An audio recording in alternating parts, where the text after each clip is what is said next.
those of you who still don't know me, I'm the CEO of the CFA Society Bulgaria, and still I hope I can claim a partial membership into the new generation. As we move into the next topic of the agenda, the voice of the new generation, I will not talk about me, because I'm very glad to give the stage to someone who truly represents it.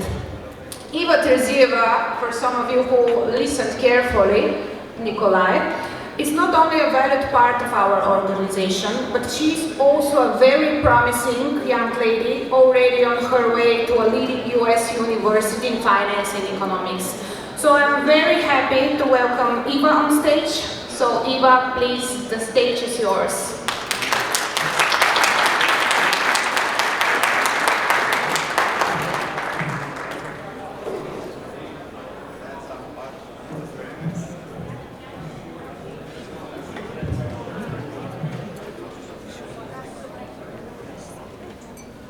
Dear guests, CFA delegates, and above all, curious people. When I was invited to speak here, my first thought was, what could a Gen Z possibly have to say to a room full of professionals who have been doing this for longer than I've been alive? I promise I'm not calling you old, but the people who extended that invitation are the kind who believe in young potential, who support it and who give it a voice. My name is Eva Georgieva. I'm 19 and I come from Bulgaria, hence the Balkan accent. I've had a chance to travel to more than 40 countries worldwide, and I can say the following with confidence. Eastern Europe is a special place. In fact, I think Central and Eastern Europe has the potential to become one of the most consequential economic and intellectual centers of our modern world. But when I opened The Economist or the Financial Times, I can't remember the last time news from the CEE region made the front page. Why? Why don't we see this region shaping the global conversation more often? What's holding us back? Part of the answer is fragmentation. The CEE region is a concentration of predominantly small countries sharing a long history of division.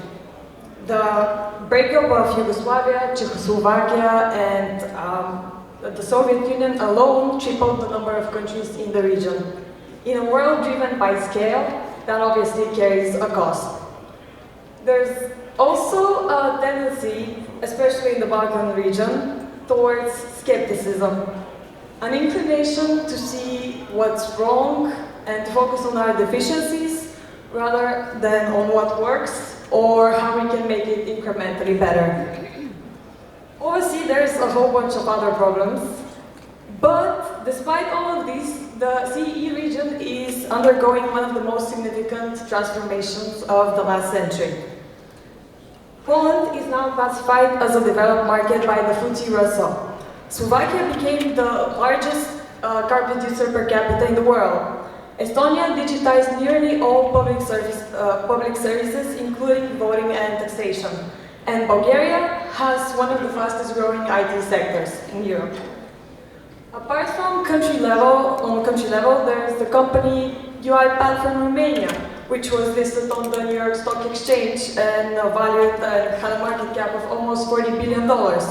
There's also Payhawk, which became Bulgaria's first unicorn company and now operates globally. So the region is not lacking talent. I can say this, it's not lacking talent. And yet, we are losing our most valuable resource, our people. Young people, myself included, leave to study at Oxford, Cambridge, the Ivy League, and most don't return back. What would make me and others stay? Why isn't the best university in the world here in Central and Eastern Europe? And how does that concern any of you? If this region is serious about sustaining its momentum, politics aside, then the conversation needs to start with education. Quality education produces quality thinkers. Quality thinkers create quality companies. And quality companies attract capital, create entire ecosystems, and put regions on the global map. But this doesn't come from education in the traditional sense. It comes from institutions that are ambitious enough to compete globally. It comes from modern, green campuses that stimulate creative thinking, spaces that perhaps the architects in the next panel could design. It also comes from research at scale, from integrating courses like AI and biotech, and whatever comes next, the moment it becomes relevant. We already have proof this is possible. Consider the Bulgarian Research Institute Insight. It has already attracted world-class researchers from places like MIT. But there's always a but. Great institutions are only half of the equation. We also need to get better at commercializing what they produce, to turn fundamental research into companies, and turn that success later into the new generation of ideas and founders, so that young people like me have something worth returning to. I want to leave you with a favorite thought from Confucius. If you want results in 1 year, plant rice. If you want results in 10 years, plant a tree.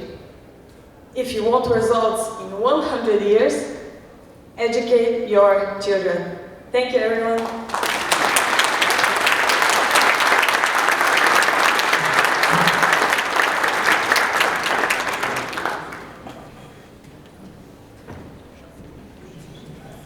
Ladies and gentlemen, this was the voice of the new generation. I like the way Eva finished her speech.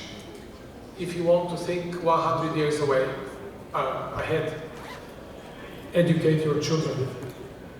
Now, you witnessed the first panel. Dilyana, can I ask you to show the slide with the countries, please?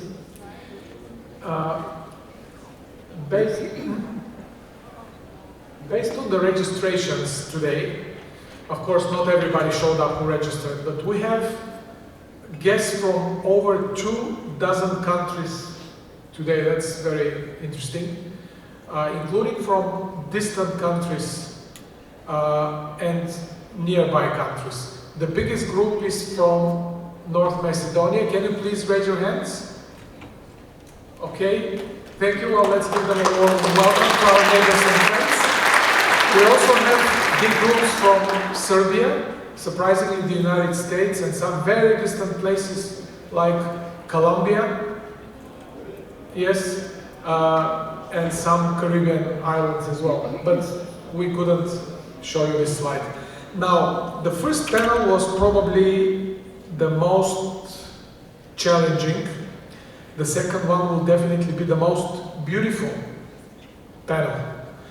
We have invited, for the first time, 4 major architects from 4 major global companies. Well, you see the slide here, you can check whether your country is here or we've missed it. Let's go back to the other file, please. Now, first of all, please show the Pritzker prizes. If you ask me why these countries, architecture is a little bit different from business and a little bit similar. There are 3 big powers in architecture. The largest number of prizes goes to Japan. The second largest number goes to the US and the UK. So these are the first tier countries. Can we show please the list of countries? Stop. Yes, so look at this. That's why we invited 4 very different people. They come from 4 different countries, and interestingly, they work abroad in other countries. Some of the firms, even if you're not an architect, you would know. These firms include Zaha Hadid Architects, Foster and Partners, that's Norman Foster, Kengo Kuma is the best Japanese company in all rankings. And we also have a British architect working at his own company in Croatia. I would like to start with a quiz. I'll do it.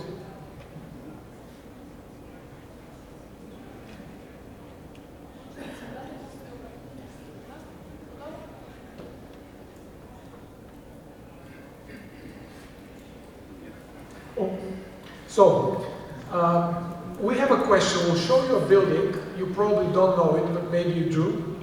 And you can use this QR code here with your smartphones if you want to take part. And we have a question for you, which this building is. The four architects are not allowed to vote because they might know the answer. And we'll give you 60 seconds to find out. We accept as the correct answer either the city and the address, for example, London, 10 Downing Street or something similar, or if you don't know the exact address, at least tell us who or what this building is. For example, the Microsoft headquarters in whichever country. Are you ready? So, the first 3 people who answer correctly, and my colleagues will watch the results, will get a free invitation for tonight's official dinner, also with all the participants and with the architects. Ready? So this is the building. Make your guess. Well, we have first 3 minutes.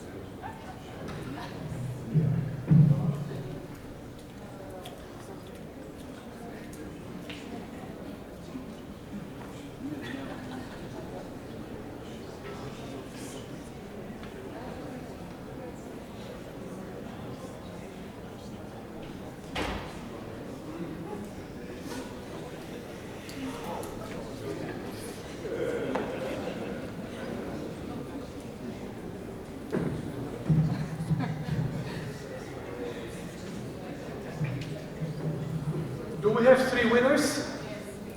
Okay, so let's finish. Thank you. The correct answer is, this is 270 Park Avenue in New York City. It's a brand new building designed by Foster and Partners with the role of one of our architects, Laura, who will come up in a minute. And it's the headquarters. You know, we are a financial organization. I didn't show you a bridge or a hospital. This is the headquarters of one of the most powerful financial firms in the world, JP Morgan Chase. Whoever goes to New York, please see this marvelous building. Now, we've agreed with the panelists that we'll do the following, because all of them have something to show. They will come up one by one so that the others can watch the screen. And starting from the inspiration from this building, I would like to invite the only lady in the group, Laura Narvaez Zertuche. She's Mexican, but she works in London for Foster and Partners. Laura, do you want to start?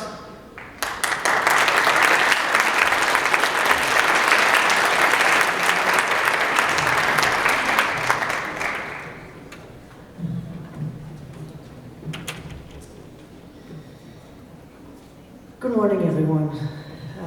Thank you for having me. Wow, what an introduction. It's a pleasure to be here today. It's my first in your beautiful city, so I'm very excited to get to know it in a little while. So I'm just going to kick off. I didn't prepare a presentation, so forgive me for that, but I just prepared a little bit some thoughts on... Oh, fantastic. Okay, there we go.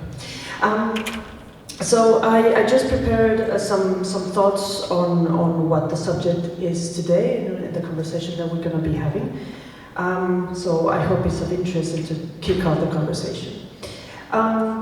So I would like to start actually with a question. It's not a rhetorical one, but one I genuinely want to put on the table today. When you imagine the city, your city, or any city by 2050, what do you see? Or try to imagine what you see. Do you see gleaming towers optimized by algorithms? Streets where autonomous vehicles move in perfect choreographies? Or do you see something more human? A grandmother sitting on a stoop, kids cycling to school without fear, a market filled with noise and color, and pretty much a beautiful chaos of people actually living together. And I'd argue the answer is all of it. And the tension between those images I'm describing to you is between the data-driven of what we do, and the deeply human. It's precisely, I think, the conversation it is today, because the most consequential variable in that equation is not the technology, it's the intention behind it. So, to talk about architecture as a designer, and as a background, I'm an urban designer, so I worked at city scale. And I often have to correct a common misconception. People think that our job is to make cities look beautiful. And yes, there is, beauty matters profoundly, but the built environment shapes mood, identity, belonging. But architecture in the urban context is fundamentally about systems thinking. And a building is never just a building.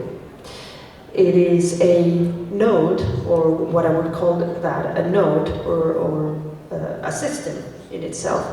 That could be a node in a water network, in an energy grid, a social fabric, a microclimate. That could also be a building. And the moment we stop thinking of structures as isolated objects and start seeing them as participants in a larger living system, that's the moment that design becomes genuinely transformative. So we are moving slowly but irreversibly away from, let's say, what it was before a monument model of a city making to a more metabolism or metabolic model, where what matters most is how well the city breathes, circulates, regenerates, adapts. This means buildings that produce more energy than they consume, neighborhoods that manage their own water cycles, for example, streets designs that is not about the car, or not around the car, but around the human scale, the people, the human pace, the human need for encounter. And increasingly it means buildings and districts that sense, learn, and respond in real time. So that brings me to a special dimension that I think it was mentioned right at the beginning in the morning. And it is no longer speculative, in my opinion, and it's already here, it's already shaping cities, and yet its implications for design are still profoundly underexplored. And that is the subject of artificial intelligence. And AI is becoming the, what I would say, the invisible infrastructure of cities and buildings within cities. So not self-driving cars or chatbots necessarily, something more deeper than that. AI is beginning to operate at the level of the city itself, managing energy grids block by block, predicting flooding before the rain falls sometimes, revealing which public spaces are generally alive and which ones, however beautifully designed, are quietly failing. For us as designers, this is a profound shift. And for the first time, we have a city as a continuous feedback loop, design that learns, infrastructure that adapts, planning that is not a city planning or a master plan that is frozen in time, but a living responsive system. And there is a critical warning around this, that AI in cities is only good as the values encoded in it. If we feed these systems data from cities built around the car or segregation and exclusion, the algorithm, as we say, will optimize for those conditions. So the automation of injustice is far more dangerous than injustice itself, because it becomes invisible, laundered through the neutrality of mathematics. This is why urban AI is not a technology question, it is a design and ethics question. And who defines the optimization target, whose data is collected, and who is absent? And we need, as designers, public health experts, ethicists, engineers, and communities at the table where these systems are being built. So it is a teamwork. Now, the challenges, speaking of challenges, facing the cities today, I think, are existential. If we think by 2050, nearly 70% of the world's population will live in cities, the climate emergency is making extreme weather the new normal. Remote work is redistributing where people live and what they need from a city. The office district as we knew it probably may never fully return, and the future is not automatically better.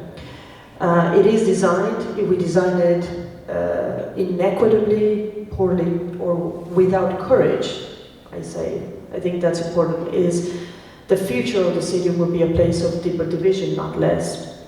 So within the perspective of Central and Eastern European cities, I think carry perhaps an additional burden, because the post-socialist paradox is physically expanding while demographically shrinking. And some historically sprawl accelerated after 1990s, not from growth, but from the sudden liberation of land markets, and without the tools to manage them. So public space,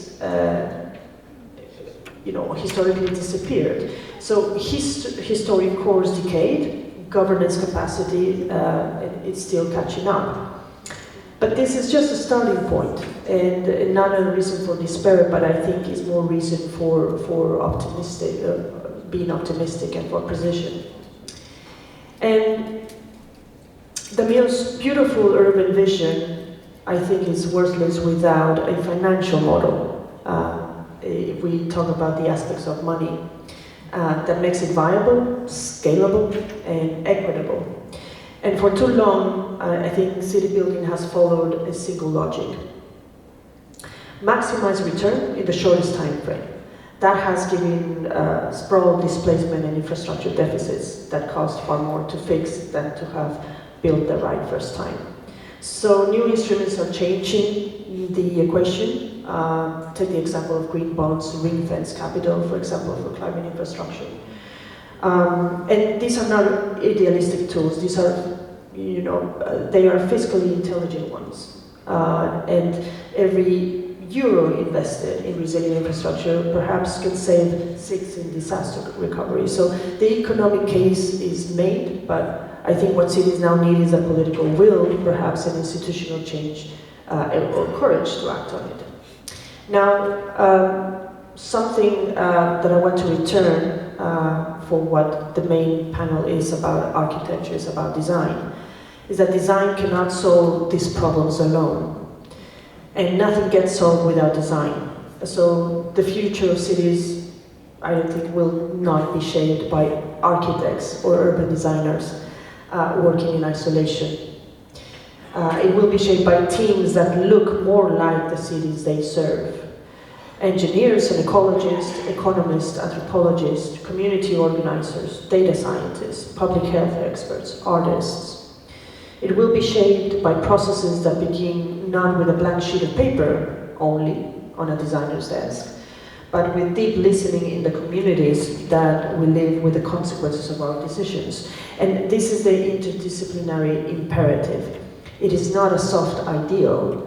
I think it's a professional and ethical necessity. And when we design, for example, a major waterfront in Stockholm, probably in one of the images, the breakthrough didn't come from the architecture team. It came from a conversation with a hydrologist who changed how we understood these patterns, and with conversations with the residents that told us that what they needed was not a landmark necessarily, but a place that has a shade, benches, and a reason to walk. And that combination, scientific rigor with human insight, is what good design looks like. And I'll come back to what good design is. But finally is sustainability. I think we speak about architecture and its challenges and its financial model. It is talking about sustainability. And sustainable design is not just about slapping solar panels on a building or planting green roofs or calling it a day.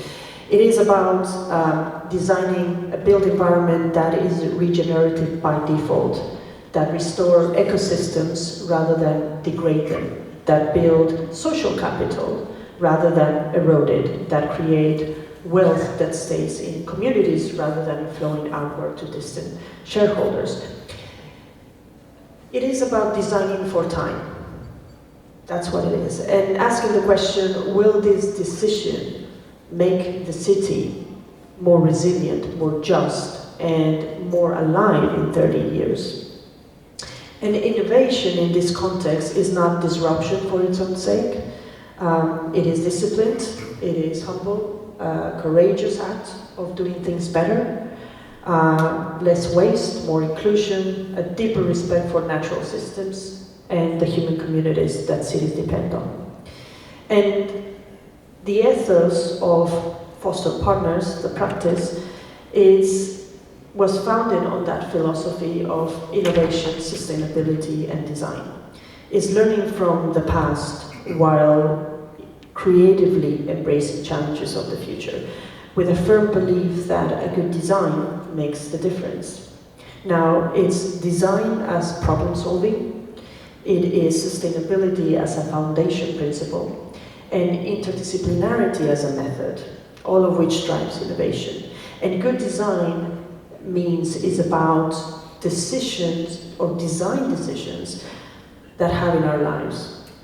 And that the style in which a problem is solved is far less important than actually solving the problem well. So, architecture challenges money and now intelligence. I would add that. 4 words that at a glance might seem to belong to separate conversations. And my argument is that they are inseparable. And that the quality of our built environment is a direct expression of how we allocate resources and how we believe deserves a good city.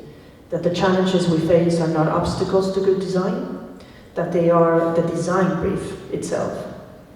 And that the future of cities will be determined not by any single technology or policy, but by our collective willingness to think bigger, to work together, and build with genuine purpose. And artificial intelligence, I don't think will not save the city. Neither will the greenest bond or the most elegant building ever designed. However, I do think that guided by the right values, shaped by the right people, and held accountable to the right outcomes, AI can be an extraordinary instrument of change. The danger is not that these tools are too powerful, is that we hand them to the wrong priorities. And we have everything we need. What we need now is the resolve to use it wisely, to ensure that the intelligence we build in our built environment reflects the best of our humanity, not merely the efficiency of our systems. And what these conversations, such as today, and what we've been listening, can help cultivate is exactly that. The shared resolve to make the built environment of the future worthy of the people who will live in it. Thank you.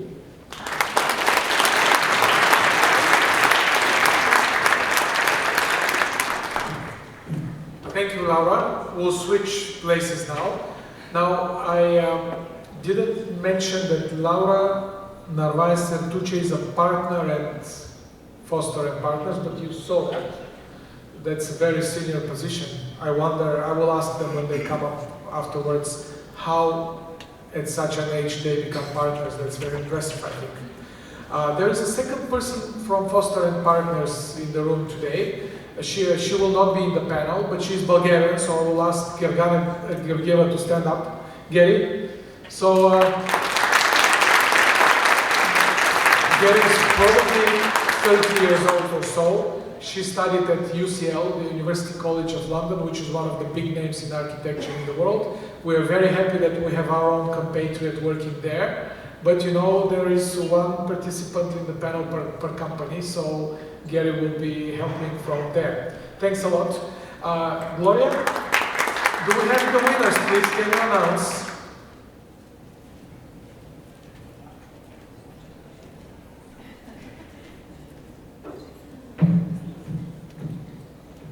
So I'm impressed that most of you are winners, but as we announced, the top 3 would win the dinner to join us today. So we have here Christo, and I will need your support here. How many Christos do we have? Only one!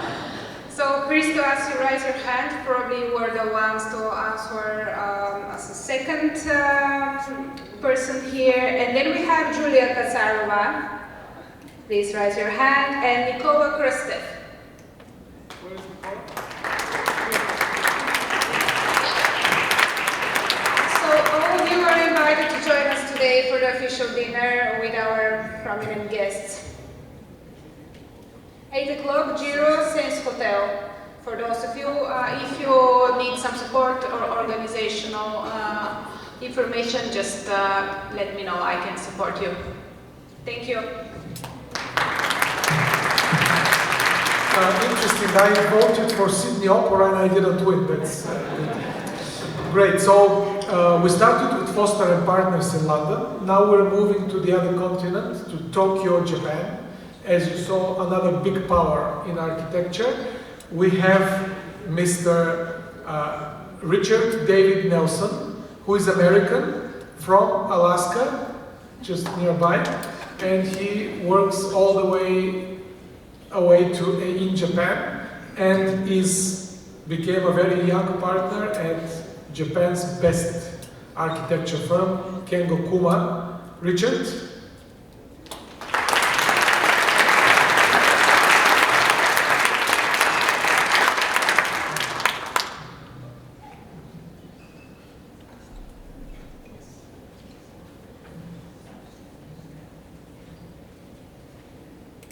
Well, thank you very much, and I'd like to begin by thanking Nikolay Vassilev for this invitation, and the entire team at the CFA Society Bulgaria for the invitation. It's a real privilege to be here, and an honor to share the stage with such exceptional architects and panelists.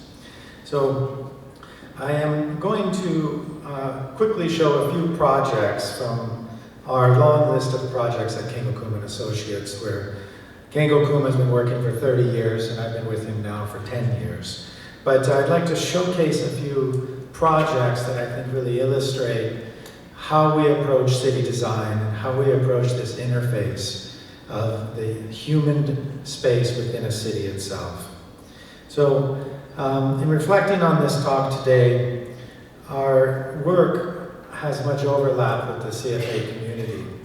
You price assets and allocate capital over time, while we work with matter, climate, and public life over time. And cities are really where those two realities meet the ground. I'm going to try to advance the screen here, see if it works. There we go. So this image has stayed with me for many years. This is Philippe Petit, who stretched a string between the two towers of New York City, and he walked across. He did not add anything to the skyline of the city, but what he revealed was a charged life of the space between the towers. For a few minutes, empty space stopped being empty. It became tension, fragility, risk, and presence. And cities are not only made by objects, they are made by this interval in between. This is very close to how we think. I'm trying the advancement again here. This is very close to how we think at Kengo Kuma & Associates. Personally, before becoming an architect, I began at the scale of furniture as a woodworker and a joiner, and in some ways I still think in that same way. When you work with wood, you learn very quickly that the life of a piece is not in the mass. It's in the joint itself where forces meet and where care becomes structure, and that lesson has never left me. A building is never alone. We begin from terrain, climate, memory, craft, and everyday use. And we ask, how can architecture deepen those relationships rather than stand apart from them? In that sense, architecture is an enlargement of joinery. It is the work of making connections hold between parts, between people, and between a building and its place. And I think that is where the premium is now moving, away from spectacle and towards locality, light, and threshold, repair and public acceptance. I think I have to point this in a certain direction. In Sydney, a project we did is called The Exchange. Here, the edge reaches into the square and becomes part of the public room itself. That sounds like a small move, but it changes the role of the project itself. The building no longer starts at the door, it starts at the city itself. It offers shade, it offers invitation and use before anyone enters. In a mature city, interface quality is part of the asset quality. I'm having trouble with the clicker.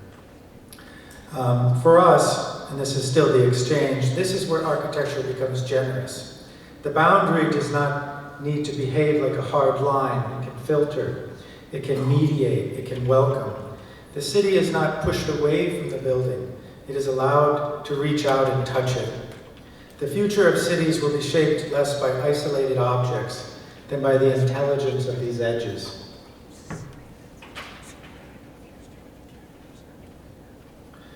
The same thinking can begin with an existing structure.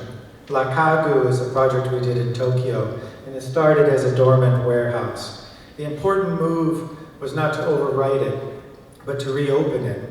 A stair here becomes terrain, an industrial shell becomes public ground. Sometimes the most sustainable building is simply the one that we have the discipline not to demolish.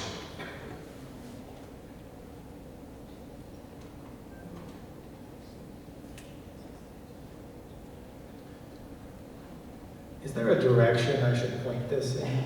Maybe over there? No, I went too far. Okay. We often think cities are repaired exactly this way, not by one heroic gesture, but by careful acts of reopening, a threshold widened, a hard edge softened, a place that was once closed becoming little by little available again. Existing stock, in this case, is not dead weight.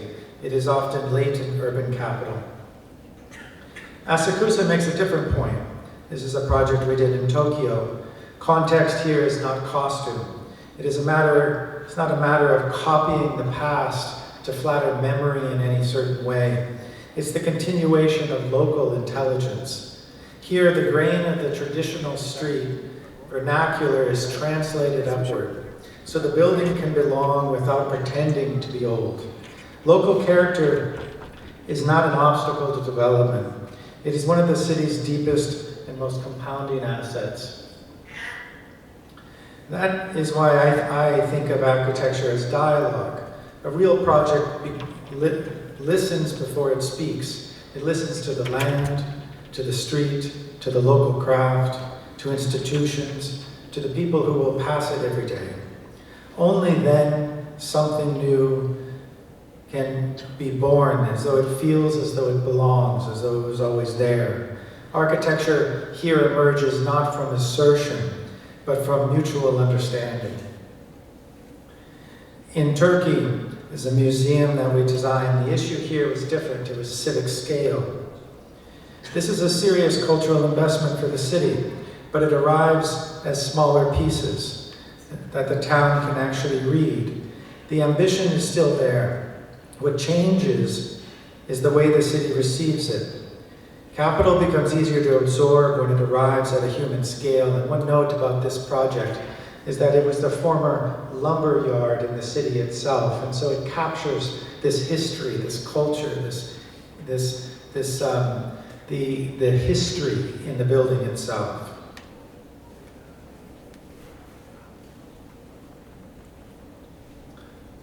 We're having technical difficulties here.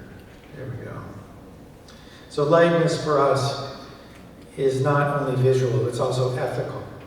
A light building does not dominate in order to be important. It breathes. It lets light move. It allows the city to remain present around it.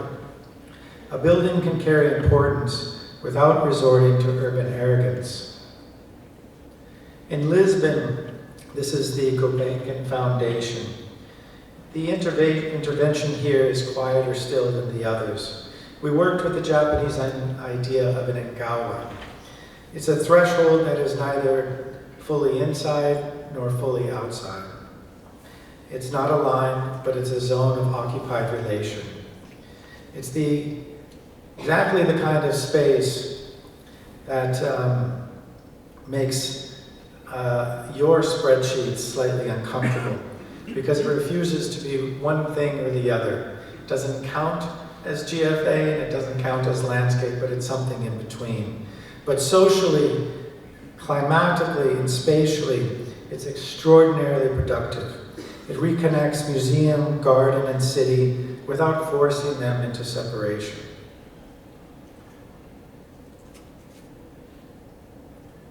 So structure for us is often closer to a frame than an object. And what I mean by a frame is a frame of encounter. It's a frame of occupation.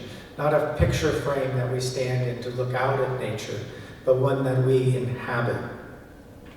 It's not mute, it's not anonymous, but it's not desperate to be the protagonist in the scene either. The world already has enough spectacle.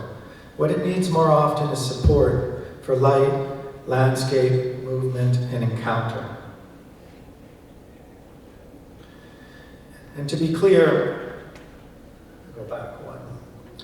We at Kengo, Kuma and Associates are not against height or density, but height should give something back. This is the Alberni, Vancouver, high-end luxury residential tower in Vancouver. We believe if private value rises into the skyline, the ground should receive some civic generosity in return. The exchange is part of what earns long-term neighborhood acceptance.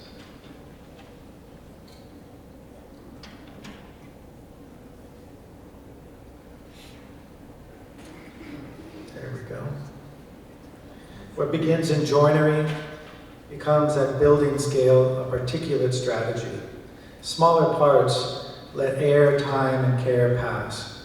When a mass is broken into slats, ribs, screens, and lattices, a building stops behaving like a sealed object. It starts filtering light, registering weather, and allowing maintenance to remain visible. A piece can be repaired, a piece can be replaced.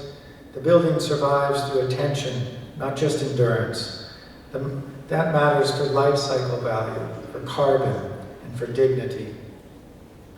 The Hans Christian Andersen Museum in Odense looks at this wider question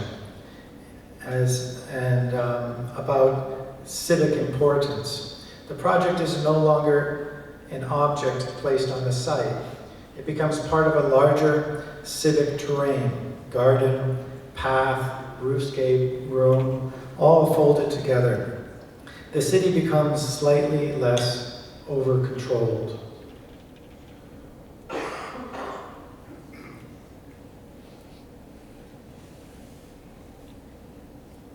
There we go. We think that this project is a good example of natural integration.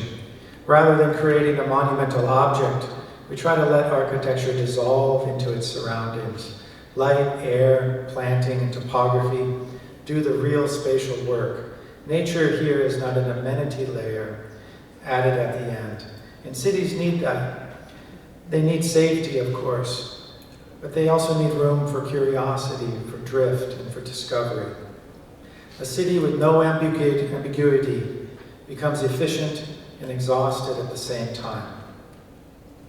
At the scale of infrastructure in this next project in Paris, the Saint-Denis-Pleyel station, the same question returns. Does a project merely move people, or does it repair the city? In this project, the station becomes more than a metro station. It becomes a bridge, a park, a public crossing. It reconnects neighborhoods that infrastructure had long kept apart, and that is a larger return. Even infrastructure does not need to behave like an object. It can act as a frame for movement, can filter atmosphere, memory, all at once. It protects and reveals at the same time. And because it is granular, it can be cared for over time. This is one of those buildings. Oh, let me move on to the next one. This project here is called the Sunny Hills in Tokyo. It's a special project, and I think that this brings, will be the last project that we look at here. Oops, having trouble with this.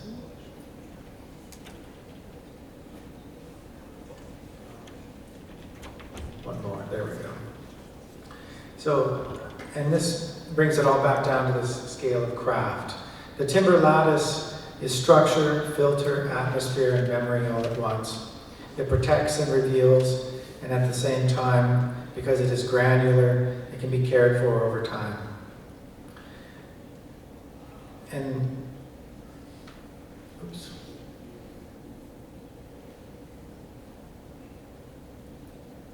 One back. There we go. And perhaps that is why some places stay with us. Not because they are loud, but because they change the way we notice something, shadow, texture, weather, and time.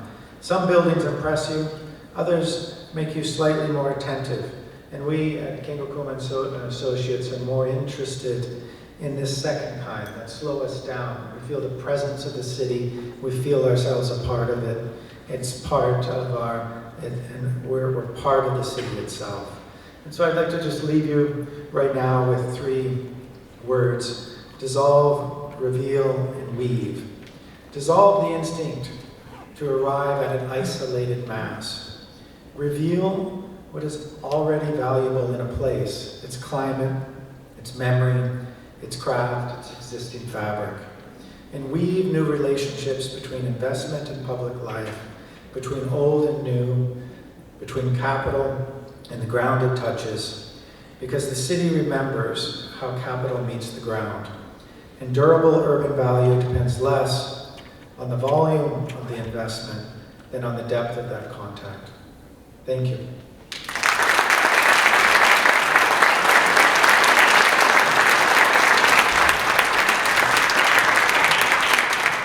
Thank you, Richard.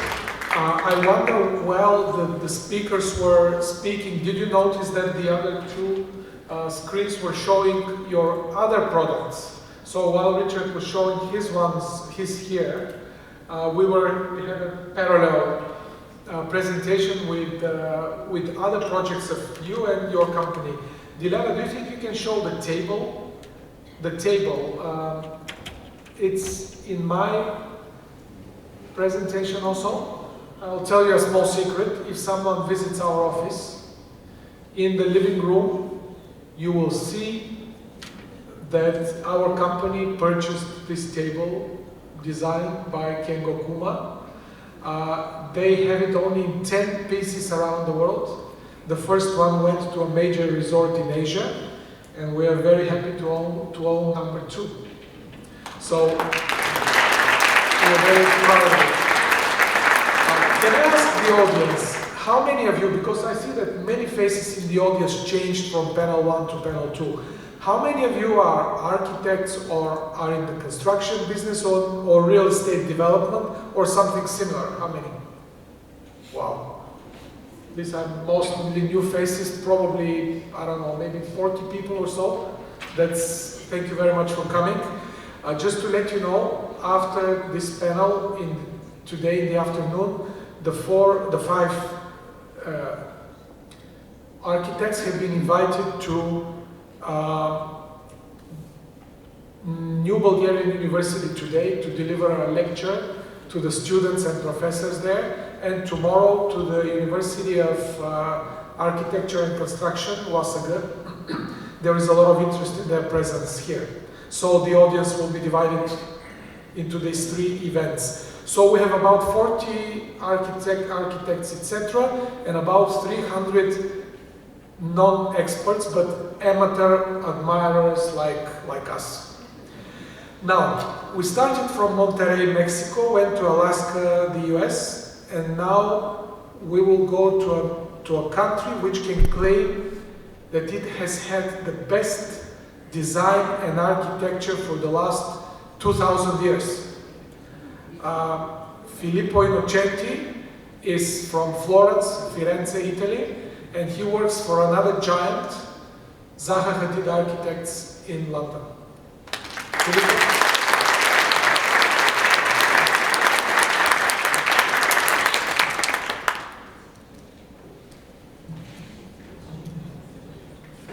Good afternoon, everyone. Nikolay, thank you very much for this opportunity. A few years we met back in London. Now we have this fantastic audience, which is kind of unusual. So I couldn't resist the temptation to put together a few slides to show, well, first of all, to respond to the topic of the design of cities, but also to tell you something about Hadid Architects and who we are. We are an office mainly based in London, but we also have 2 small offices in Beijing and Hong Kong. And we are about 500 architects coming from 60 different countries. So this is giving us an extreme variety and diversity, and an exceptional curiosity towards any form of design. Also, it's giving us a specific sensitivity to operate in different parts of the world, bringing personal experience and a special approach to the design. We have about 95 built projects in 28 countries, 36 under construction, and 20 in design development. Richard, I understand your difficulties now. Well, we've been working in the years in identity, try to align, establish from scratch sometimes, or enhance the identity of our clients, being these public or private corporations, governments, and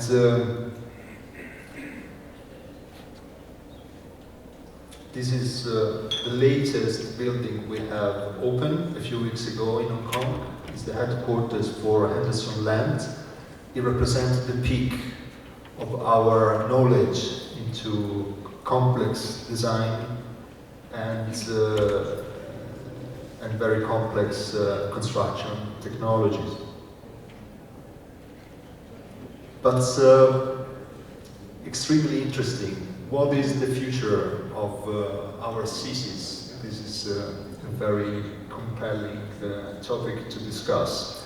Something that we're learning from the dramatic events of these days, I would say, is that one of the main aspects we have to keep looking is how our cities will continue in the future to produce and distribute energy. Energy independence and sovereignty is going to be in the future one of the main aspects we as architects we will look at in how to integrate it in our cities. But not only, the ownership of cutting-edge industrial technology and knowledge will be also one of the significant themes we will have to look at for the future. And when we think to cities, I mean, we can reduce cities to the way people has learned how to inhabit these infrastructural grids originally thought for the organization and the distribution of goods and accessibility.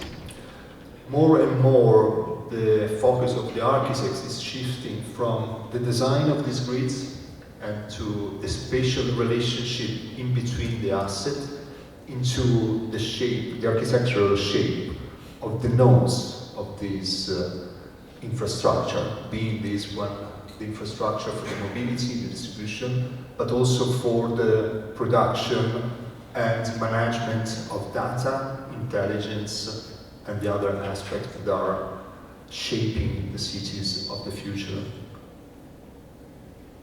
Now, how could we design a part of the city up till a couple of years ago, and before dramatic events would force us to reconsider parts of the brief? This is a project we've done in connection with our design for the headquarters of the BIA renewable energy company in the UAE, in Sharjah. And we've been commissioned to design a whole district of about 500,000 square meters of GFA. And this is responding to a typical design brief, which was the one that is shaped master planning in the UAE in the last years. Oh, it's a pity we don't have the audio. Anyway, so typical brief would look at integration of a sustainable approach depending on how we combine climate smart system, but on the same time creates an appealing urban location, how to then create an interesting environment for people to live, and how to implement a sustainable approach through net zero energy system, smart technology, and a design which is focused on people's life, integration of culture, sports, and different facilities. This is the result of application of our latest technology in digital urbanism by our compositional design department.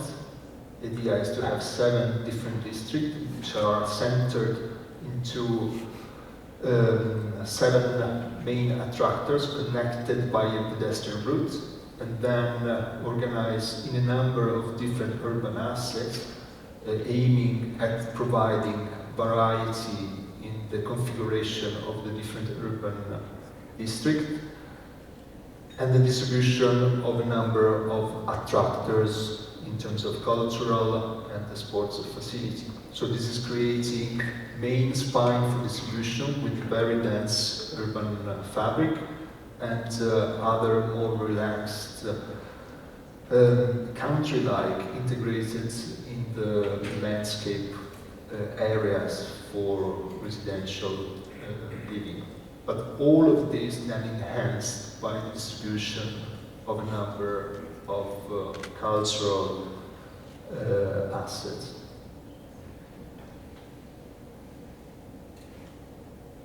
So yeah, this is all good. We've been designing portions of cities like this for a few years, but there's something which is lacking here. The segment of the typical population that could inhabit a district like this one is in fact still lacking something. We're looking at expats, local family, urban professionals, tourist visitors, cultural seekers, outdoor enthusiasts, and so on. But this is not quite a dense representation of a major capital in Europe, for instance. There's much more that we can integrate, trying to get away from the typical gentrification of the design of this new portion of town. And this is something that we had the chance to reflect on when designing the master plan for the industrial city of Riyadh in Saudi Arabia, where for the first time we realized that we are living a fourth industrial revolution, and a fifth is coming in the next years. Basically, the industrial production has shifted from initially being located, scattered within the city, but then relocalized in the second industrial revolution towards the outskirts of city, creating specific district, separation, gardens, parks, and specific zone for residents. And then in the third industrial city, in the second half of the last century, we have learned how to recover this unused, part of this unused district into the city.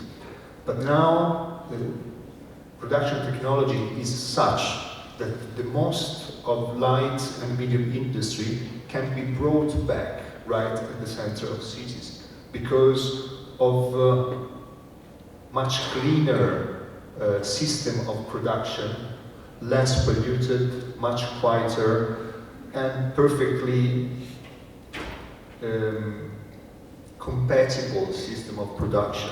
This is what is happening, for instance, in China, and in particular in Shenzhen, where the special production system for high technology initially opened to the opportunity of selling in the same location where production was located, and then totally absorbed by the city, has now created one of the most interesting and attractive part of this new city, with so many things that are happening within the earth of the city center. So we are talking about a situation where production is completely compatible, it is clean, it's quieter, it is based on additive manufacturing, digital fabrication, automation, the robotization of logistics, and the activation of this industrial ecology with cross-sectoral collaboration between different industrial sectors. But the other important aspect is that this circular ecology is allowing to reduce to the very minimum the production of waste, if not to use the waste for the creation of energy. So these are some of the aspects of the new possible cities that we are very interested in exploring. Cities where there will be different districts with the allocation of many different industrial sectors that are collaborating together, that are enhancing their opportunity to share knowledge and to participate together. They are allowing new management configuration with the collaboration of academia, culture, and PPP venture in between public and private, but at the same time are relocating essential zones of production in close connection with nodes of transportation. Let's go. And reactivating part of the old city into extremely lively and interesting, from the point of view of livability, area of town. Thank you.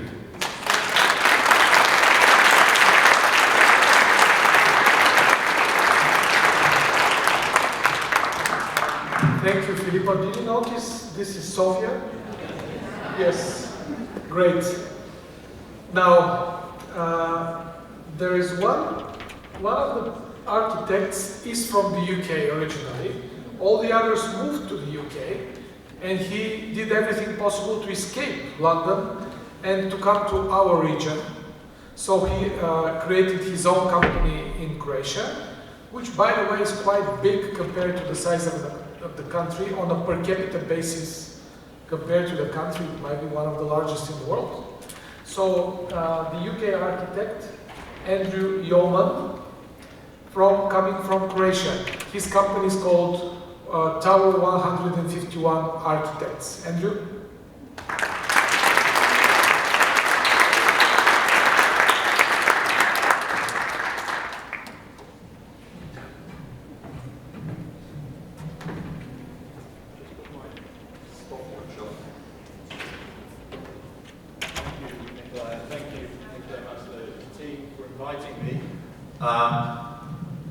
I have been to Bulgaria and Sofia many times, so it's a great pleasure to come back.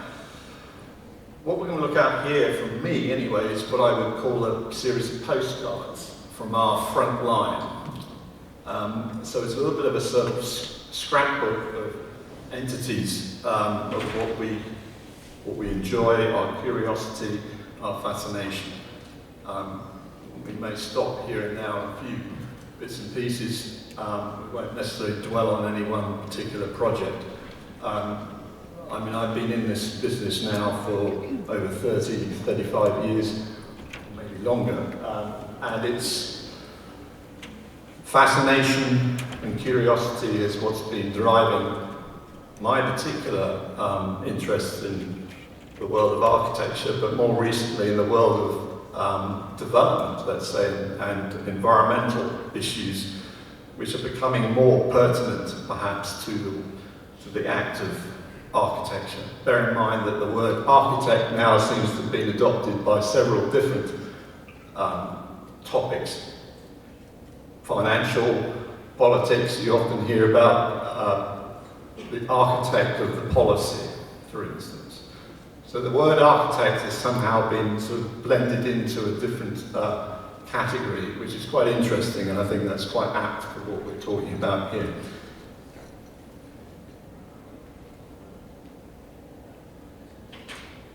Oh. Sorry. Can we go back? Back? Yeah. Form, fusion. I suppose this is what was driving us, certainly back in the 1990s, when we started looking at, let's say, the advancement of computer-generated images. We were invited, this was back at the end of the 90s, by a Japanese company to investigate membrane structures. And this was, at that time, headed up by Kisho Kirikawa, who I met there, obviously. And what he said to me at the end, he said, "Andrew, you do some weird stuff." But this was back in 1998, 99. So we were beginning to develop the idea of scripting, which was, I suppose, the precursor to what we might call now AI.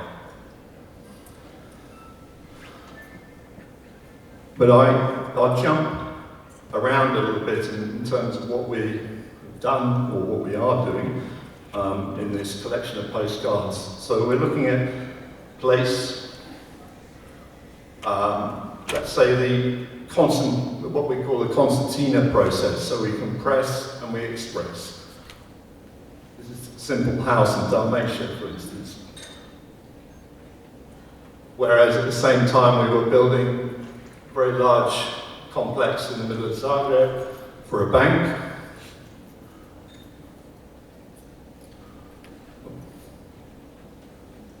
Shall we go forward? Yeah. This is what I would call our Taj Mahal project.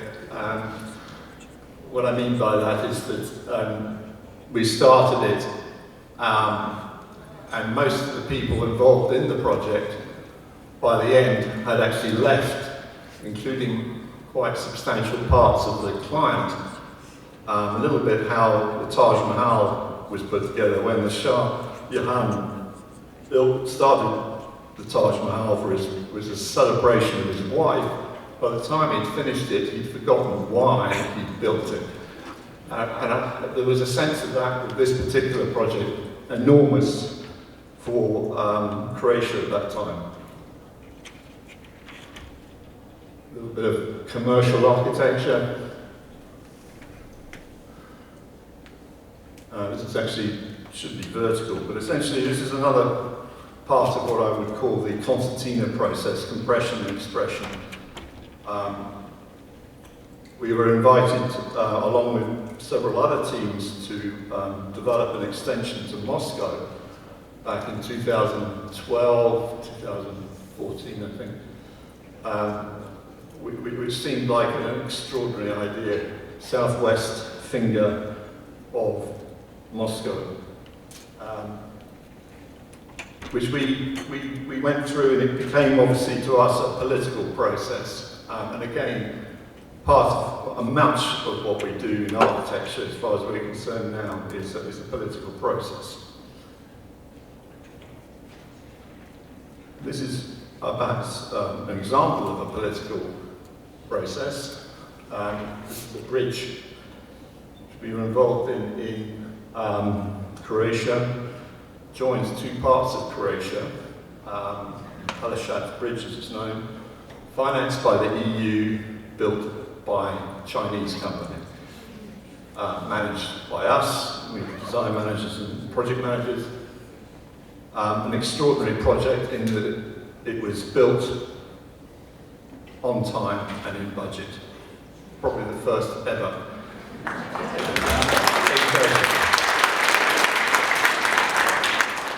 Well, thank you for the applause. I'm not sure I deserve that. And this really should have been the last slide, but so we'll come back to it.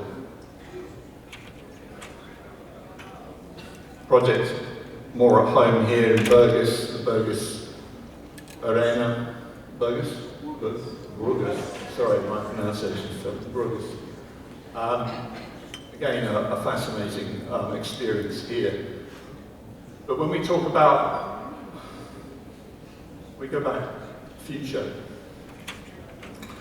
More recently, personally, I've taken a position of looking at development,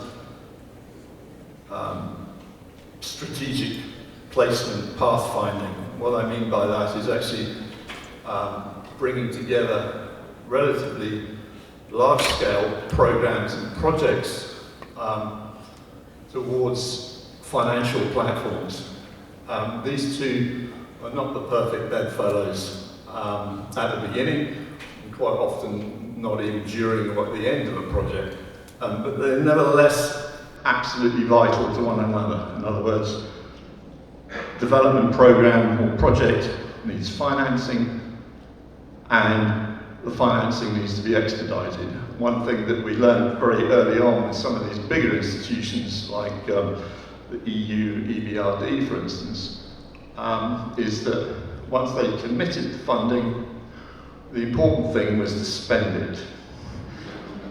How you spent it was a completely different matter, of course, but there was an extraordinary experience which I began to have in that process of how money at large scale is spent.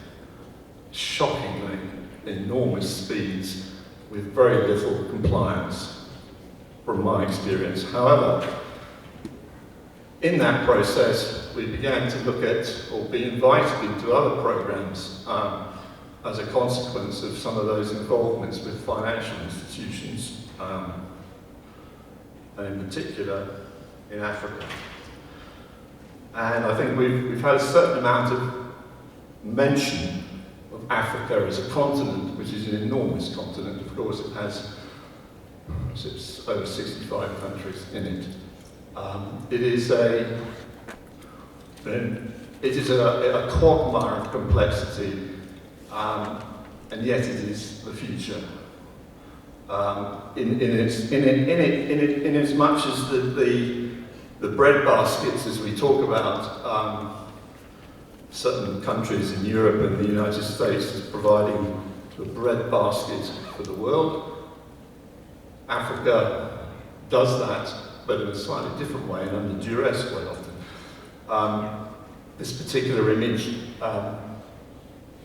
this shows a very simple program which we're involved in at the moment, which is an agriculture process for about, I think it's about 150 square kilometres of agriculture environment, which has to have its own onboard infrastructure and environment for people to actually exist and work in.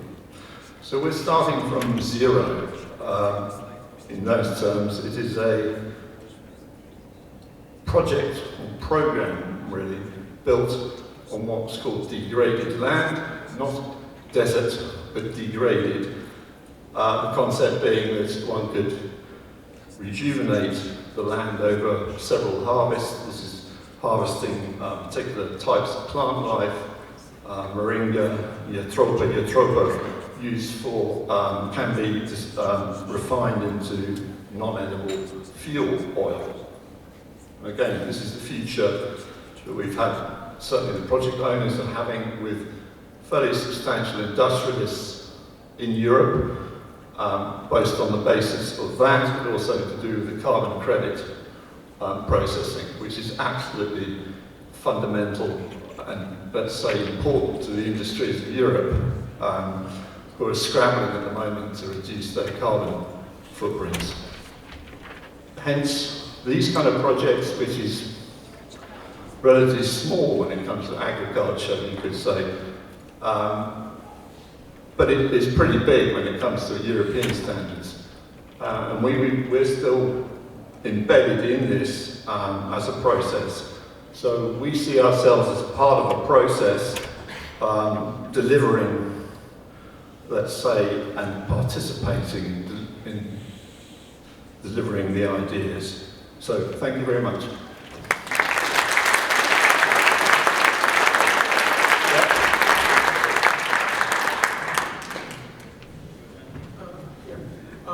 Thank you, Andrew. Now, I would like to invite all the architects, the other three, to come here. Laura, somewhere in the middle, please. And while they're coming, Ileana, can I have my slides, please? So, a little bit of organization in the meantime. We'll try to be very efficient. We'll have a series of quick questions and quick answers so that we can cover all the topics we've planned. Then we'll try to finish at around 1 o'clock.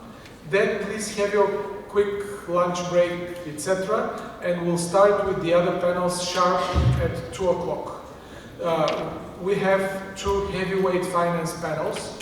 By the way, look at the names of the participants, some of the well-known best experts in the region. Some of them are very big names, all of them, covering half of the countries around. And then we'll finish the day in a very interesting way with the artificial intelligence for the first time. We've brought to Bulgaria some of the big experts in the world and from the CFA Institute. So I'm sure we'll enjoy that and we'll finish the day in that way. So, very briefly here. Let's start with this quiz number 2. I'll show you 4 buildings. The panelists are not allowed to vote. It's just there is no right and wrong answer. Again, the question is, which is the most beautiful sports achievement? So you have 4 possible buildings. I'll show you all of them. Just use the QR code to vote for one of them. Again, there is no right and wrong answer, it's just a game. So, this is project A. Can you show the QR code? Sorry? There's no QR code. Wait. Project A. I'll show you all of them on one slide in the end. Project B. Diana, can you help? You are better in that. Yes, this is project B. Project C, thank you. Project D. So on the next one you see all of them. Can you show all of them and the QR code, please? So just make your choice and I will check the results.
Thank you.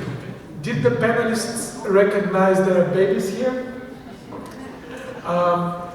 Look, it's not important what the votes are. Still, I'll tell you the winner. The winner is Project C, with the largest number of votes, but all projects got a decent number of votes. Now let's see the result, the conclusion. Dilara, the correct answer is E. The most beautiful sports achievement was the question, and it's the Bulgarian Olympic team in modern and rhythmic gymnastics, which got the gold in the Tokyo Olympics.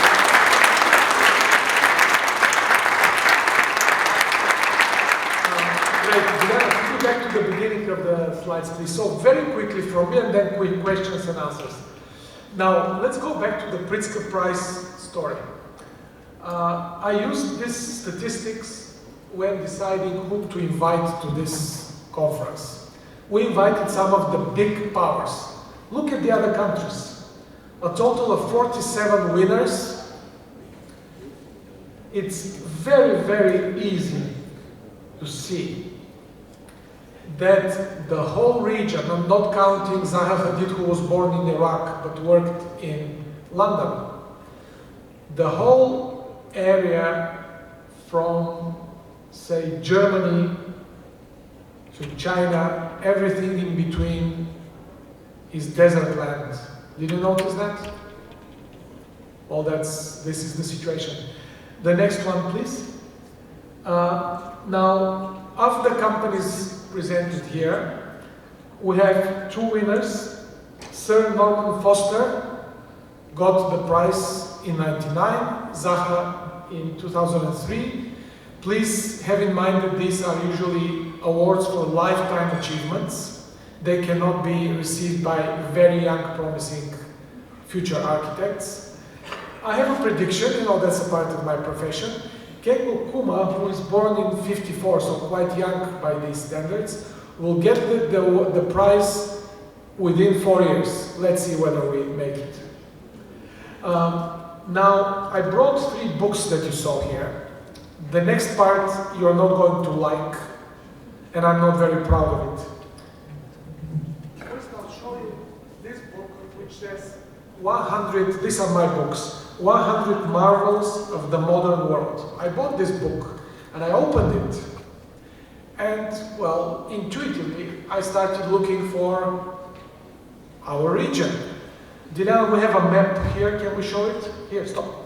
So, out of the 100 marvels of the world, we have 1/3, something like 34, based in Europe. Where in Europe? Well, this looks like a CFA Western Europe conference. CEE, I'm not talking about Montenegro, etc., but even the big countries, the very big countries, are not here. Well, that's a big problem. Then I'll show you 2 big books. 101 buildings, which you definitely have to see. Okay, CEE is in this book disproportionately small, like okay, maybe 1 or 2 dozen projects, but Bulgaria, 0. And then I decided to buy this book this year, which is very heavy. The Faden Atlas of the 21st Century World Architecture. You know, I was sure that in this big book with a 4-digit number of projects, we'll see something. Eastern Europe is present, disproportionately low, but Bulgaria, 0. So, I know you don't like it, but my first short question to our architects would be, why do you think Eastern Europe is not so strong in this sport? What is missing? Andrew works in CEE. Why no Pritzker prizes here, Andrew?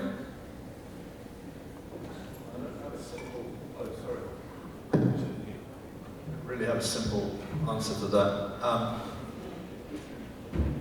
mean, my experiences of working in certainly Croatia and what we generally call the Balkans, we've seen certainly in the world of education, as soon as a lot of students have finished their education, they will leave the country and go and work in the offices of these people, for instance.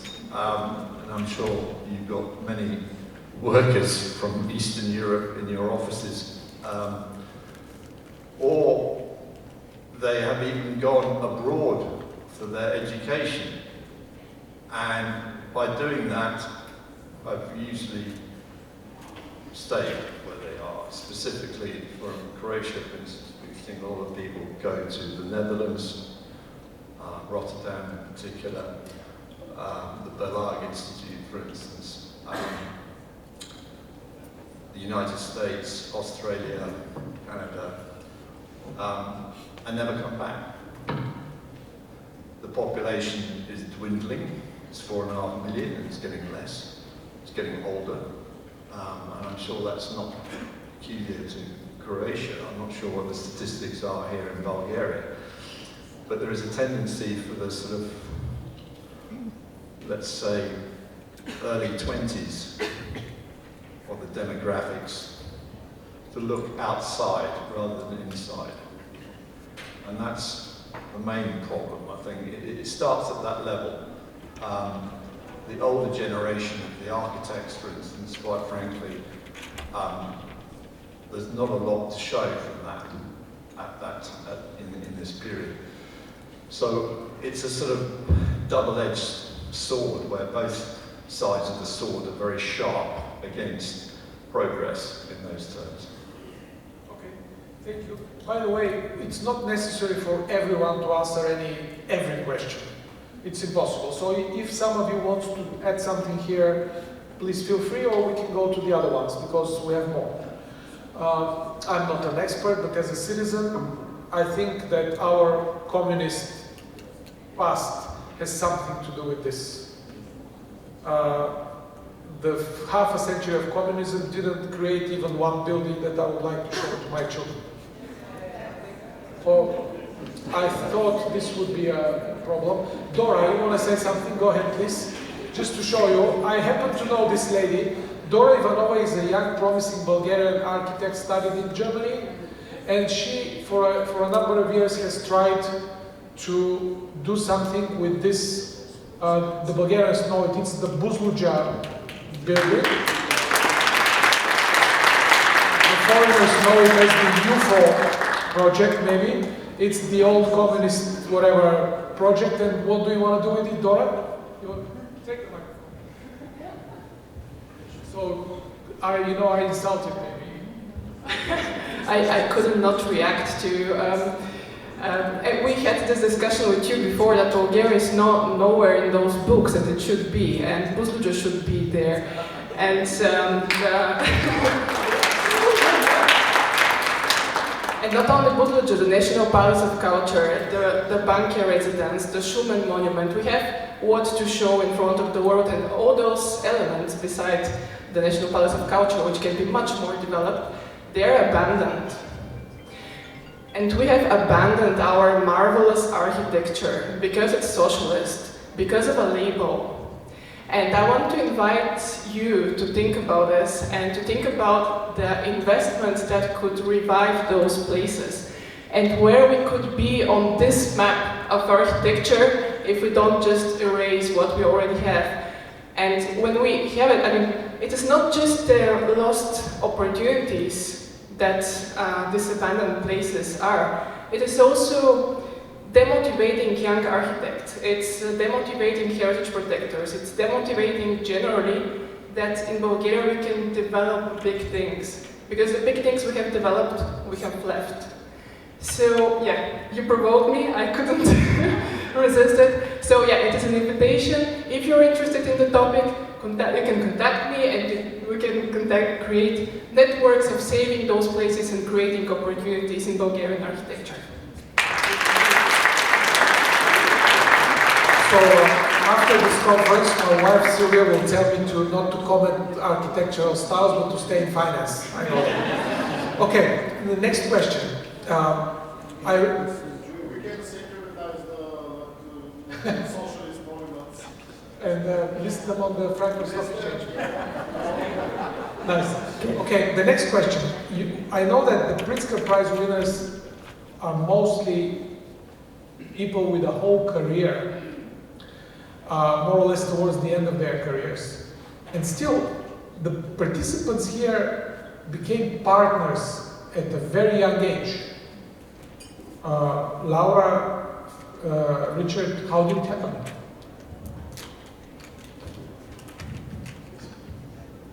How exactly what happened? What's it? You're a very young partner at a large firm. Thank you for the young. I might appear young, I'm not that young. But thank you. As we say in Mexico, we age like fine tequila.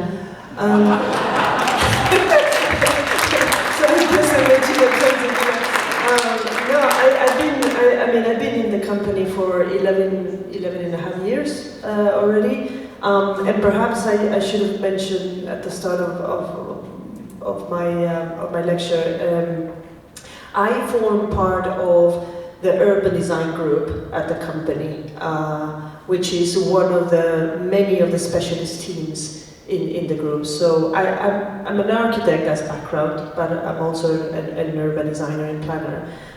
So I work with the studios, the architecture studios that feed into all kinds of projects about multiple scales, and let's say our role into that is to look at, let me put it simplistically, all the space between the buildings. Everything that has to do with, like, the JP Morgan Tower, the public realm, the connectivity, and once you get inside the building as well. So I think that's how it started.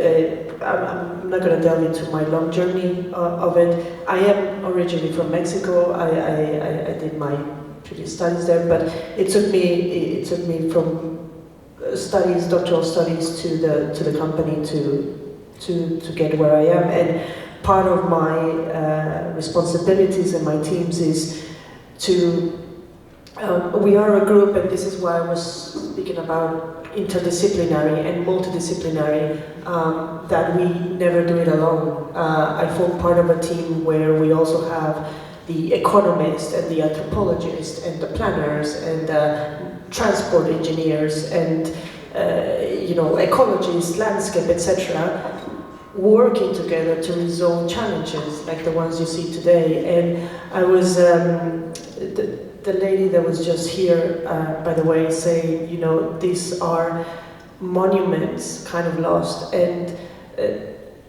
when I was listening to it, it's to me, it's actually opportunities, really opportunities to, we very much champion the thing of retrofitting and bringing, what is lost in a city and places to revive them and to keep that urban memory behind it. So I mean, I just wanted to mention, you know, those are actual opportunities that you can bring in, that I was talking about before, on bringing that belonging and that identity into something new and something generative. So that's just, I'll leave it to that, but that's how I got into the practice. Okay, thank you. Richard? Well, this is a difficult, sensitive question, I think. It's I think if you ask most people in my firm, they would also have a similar question. But I think that there's something about an approach to learning and education, something I was really attracted to in Japanese tradition, which is a tradition of an apprenticeship program. And so in woodworking, in metalsmith, even in places of monasteries and monks, there's a notion of a young practitioner being given tasks to do that really have nothing to do with the craft itself. They'll be given tasks to sweep the floor, to clean, and they'll do that for years and they won't know why. But there is a real purpose behind it. And that purpose is that over years of doing something repetitively over and over again, there's something that can get edited away in that young person and individual. And what can get edited away is their own ego, their own idea of themselves. And when they can begin to work and just clean the floor, sweep the floor with presence and with a state of just being there for the work itself, to be completely there without an idea of, oh, I should be doing this, I should be promoted, I should have a better position, I should be doing something else, then something else can come through them. They're ready to actually begin the work with an ego-free mentality. And I think when we design cities and we design spaces, the role of an architect is to really, it's not about us. The role of an architect is not about making the building about me, about my practice, about Kengo Kuma. It's really about the civic environment, the public, the people who will use it. And so really for us to get out of the way is the most important thing. And I think that is something that I was really attracted to working with Kengo Kuma as a real mentor and as a real guide in the practice. And I think that's something that has stayed with me.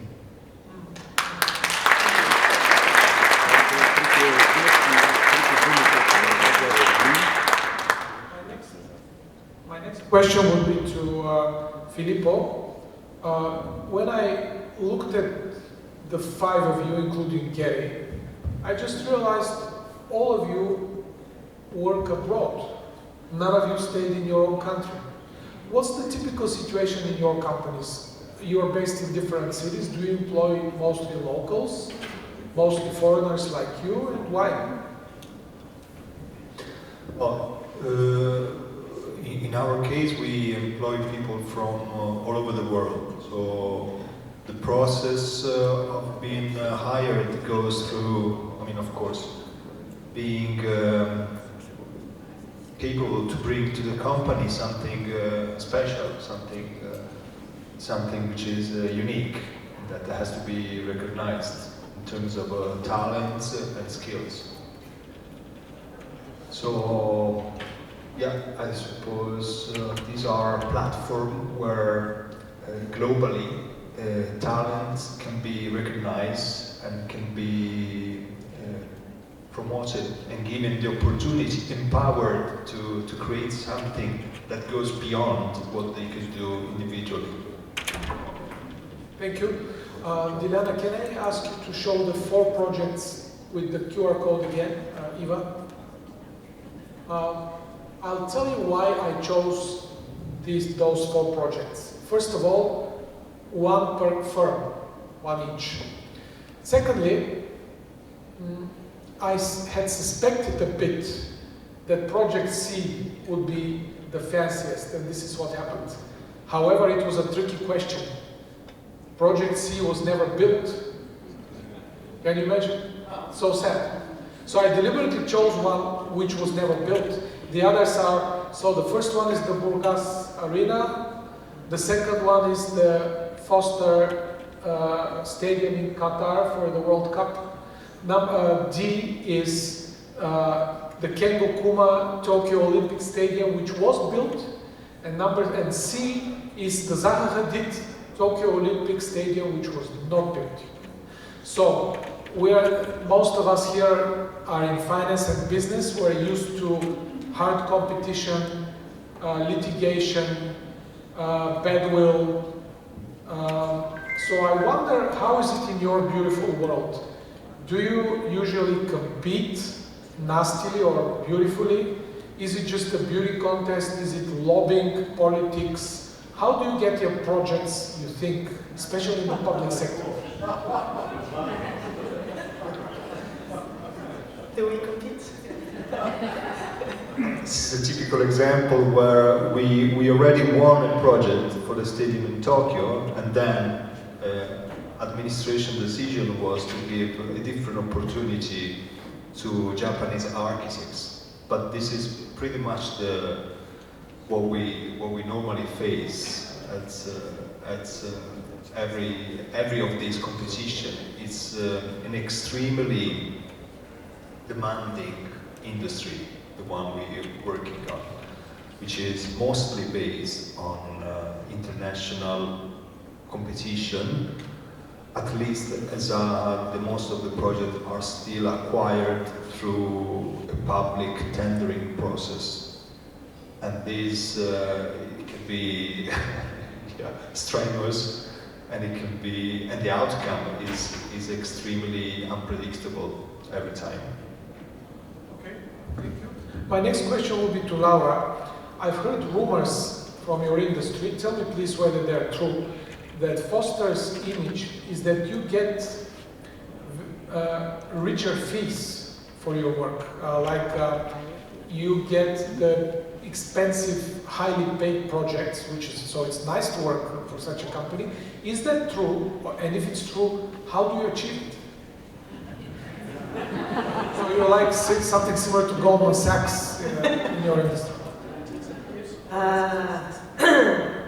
That's a tricky question.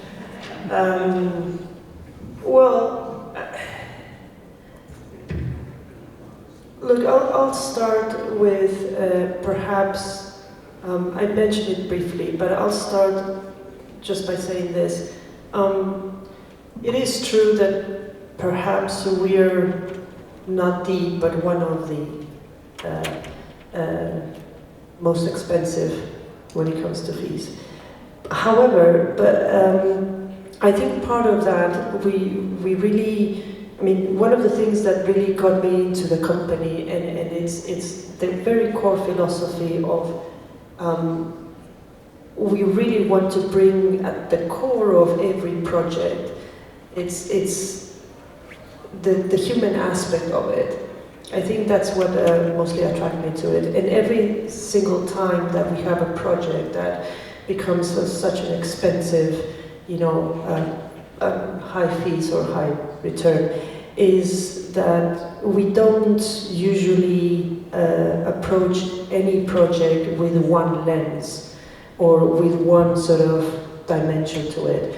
We approach it in a very variety of aspects. And again, I go back to that interdisciplinary thing, and really at the core of it is bringing that human value to it, to every project. So I guess,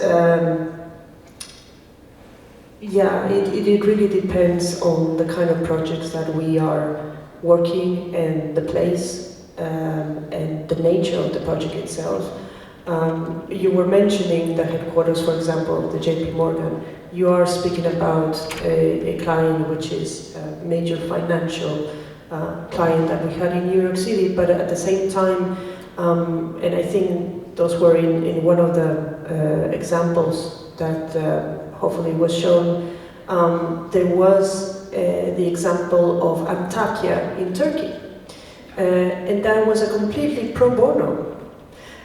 So there's no fees in there. It was mostly around a need from the council in Turkey to really help the community to plan ahead resiliency, community, from the construction of housing to rebuilding for the future the new city and how to do that. So I don't, I know it's important around the fees, but what I want to get at is the importance, really, the value that we can get into every project from every angle, and I think every project is different at the same time.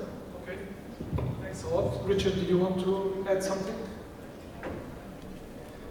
Well, perhaps I could add the counter-argument to what's this scenario, and that is that we often work with a whole consortium of consultants and engineers of various fields and disciplines, and they often have a very kind of exacting way that they're able to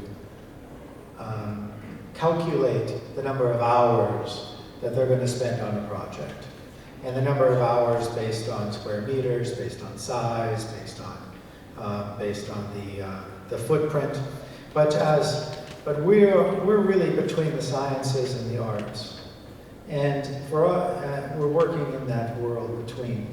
And for us, it's much more difficult for us to actually calculate how many hours it's going to take to come up with something that is really fitting for the place, for the landscape, for the setting, and for the historic character of the site. It's much more difficult, so often it's something where we probably underestimate the number of hours that we would have to, would take to do that.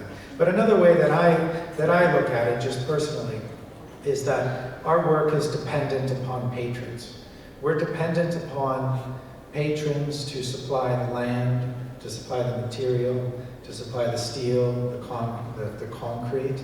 And as artists, the question comes to us often is like, well, how much would we pay ourselves for that canvas, for us to be able to experiment in our kind of a laboratory of architectural approach that we bring to it. And so it's really often a case where we're investing ourselves. There's something we want to make the world a better place. We want to change the world. We want to shape the world in a different way. We want to make it more humane, more friendly, more in touch with the human scale. And so the question comes to us that we think about is, well, what would we invest of ourselves? And so for us, it's often not just a financial question. It's a question of what are we for? What do we believe in? And where do we stand? And so often the financial circumstances are very important, but they are something that is not the leading question. But I totally agree with you. In the world of construction, architecture, engineering, and design, architecture is often undervalued. And maybe there's some other reasons for that. Maybe Filippo, if you had some comments. Well,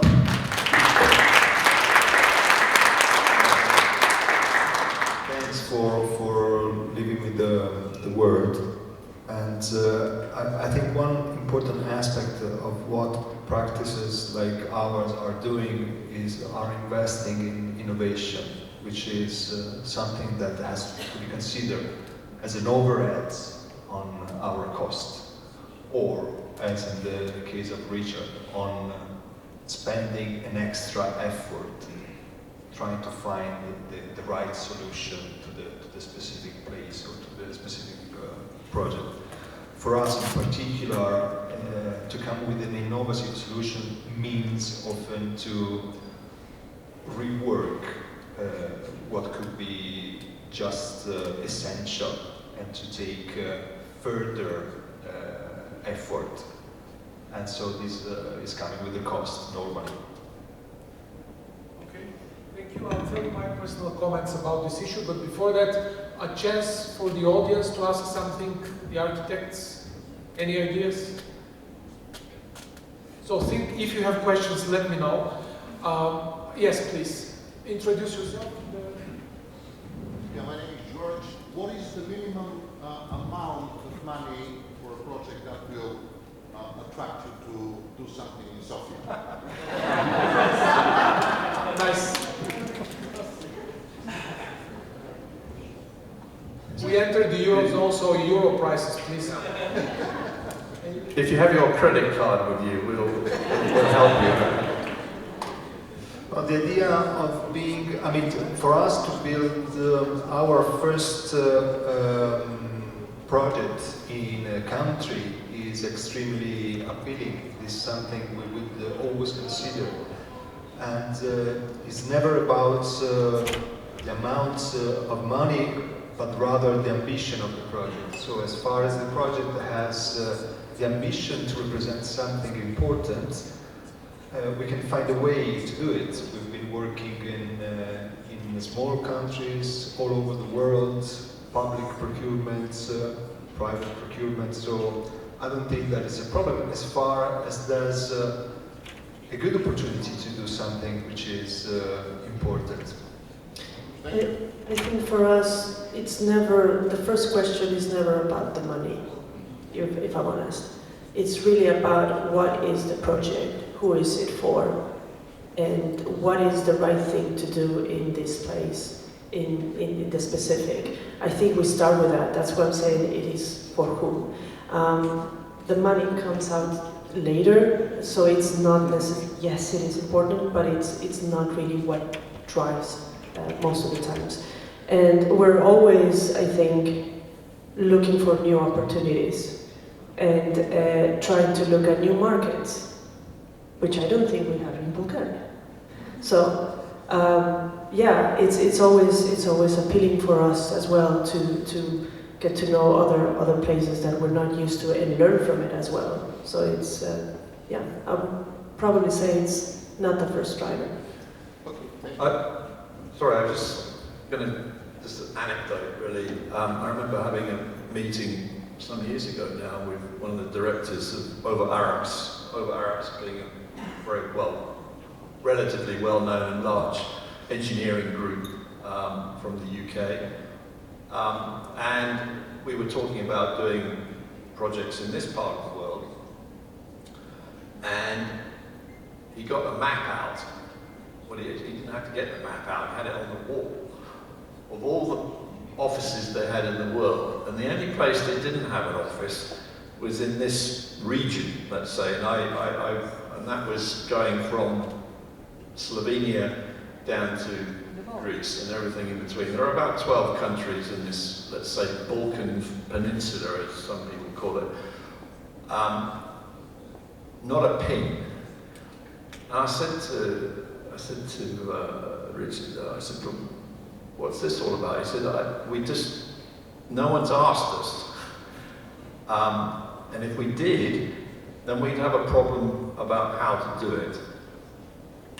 Most of the time, the bigger companies who are trying to do something in this part of the world, they will obviously associate with smaller people like us, for instance, to deliver. They will do the sort of what I call the sketch on the back of the envelope, and we have to execute it. This is the reality at the end of the day. The fee structure is not comparable. I think we had that discussion before about how that differentials are between this part of the world and, say, what I saw Eastern Europe and, let's say, Western parts of Europe, and how that might, what is influencing that. It isn't one particular point, but there is one big issue which we raised before, called professional indemnity insurance. The insurance business is enormous, it's very expensive, and it is mandatory in most countries at a level.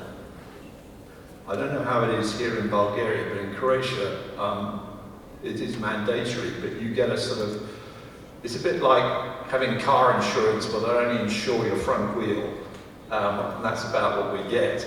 But that's sufficient for the local market, but for the international market, you just can't do it. All clients will want to have professional indemnity insurance up here. And to pay that in real time makes a significant difference upon the fee structure. Thank you. We had another question there, please. Hi everyone, my name is Nikolay. I'm co-founder of a company called CorkXR that creates digital twin solutions for AEC and manufacturing. Thank you very much for all your talks, very insightful. And speaking about innovation, I was wondering how AI is impacting your workflows in your very, very large organizations. We have many AEC customers, smaller scale, but still very conservative firms. And I know that the industry as a whole is quite conservative, so I'm wondering how you see it, what's the biggest opportunity, and what are you most excited about?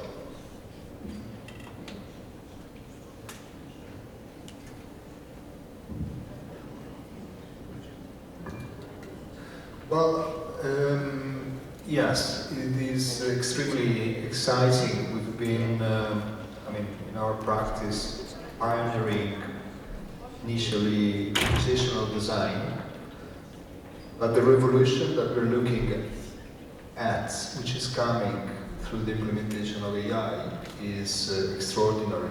So we are extremely interested to see what the direct applications will be in the very next years. At the moment, we are using artificial intelligence for the exploration of possible alternatives into design, but I can see that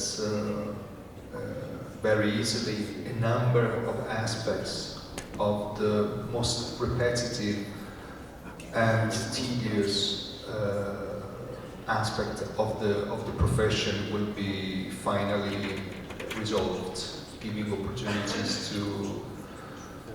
to focus on more intelligent, more effective ways to resolve the programmatic needs of the project.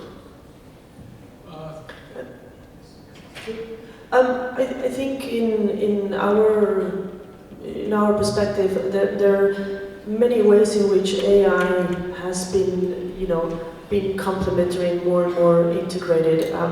From a design perspective and from in the design process, I think we're implementing more AI technology into the kind of workflows that we do.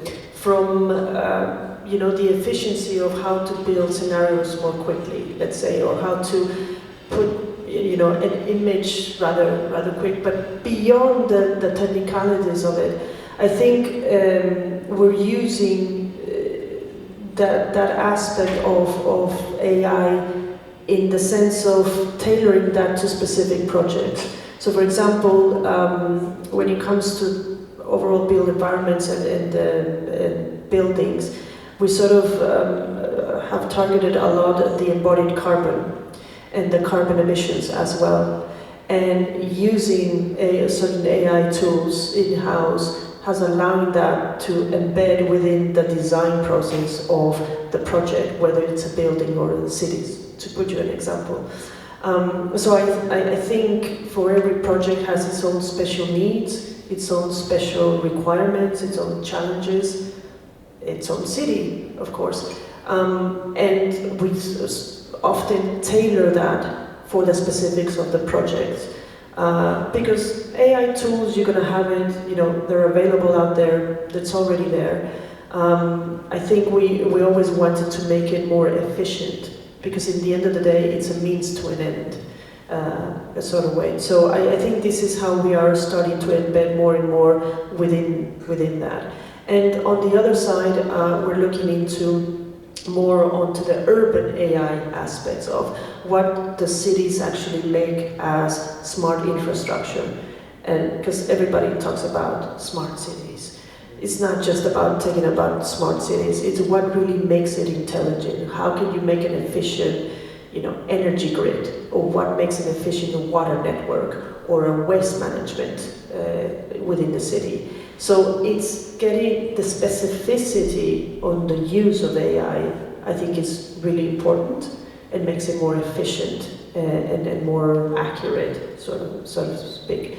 So I think this is the way that we're incorporated, and again, I keep coming back to the efficient use of it. It's what's actually important, and not becoming the danger of, usually in architecture you put this kind of visionary image of a future city, and realistically the reality check is that's not viable and not financially viable, and that has come up in, you know, often many projects that I'm not going to name, but many projects that really have failed because of that visionary and sort of AI mind thinking.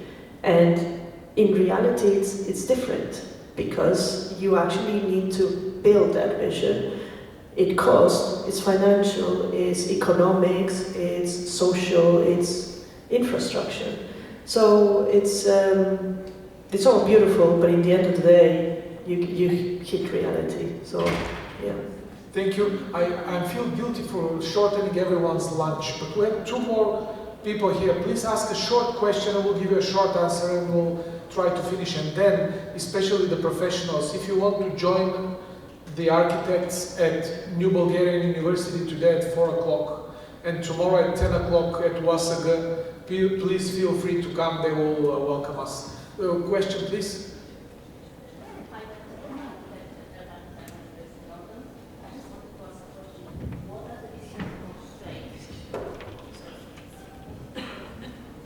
Hello. Hi, I'm Aga Milanov. I'm an architect and urban designer based in London. And I've always been working on master plans projects based purely in the UK. So, question to the panel: what are the biggest constraints when working on the master plans and the new cities in the Gulf region? And how different is it from the European market? And also, in terms of the engagement with the stakeholders, how different is it from the European market? Well, in my experience, the first significant difference is that in the Gulf we have the opportunity to work in completely new and totally newly established district of towns, something it would be extremely more difficult to find as an opportunity in Europe. And of course we can, on those particular scenarios, we can work on something from scratch, from the very beginning, which is in a way giving freedom to design, but on the other hand, it imposed to renounce to all the stratification and to all the depth that an existing urban environment would add to the result of the project. Yes, I've been working on some large-scale urban developments in the Middle East. Unfortunately, they're confidential, so I can't share them in these slides. But I would say one of the constraints that you've mentioned is sometimes the lack of constraints. And that's a major difference. And also, I think it's there's scenarios when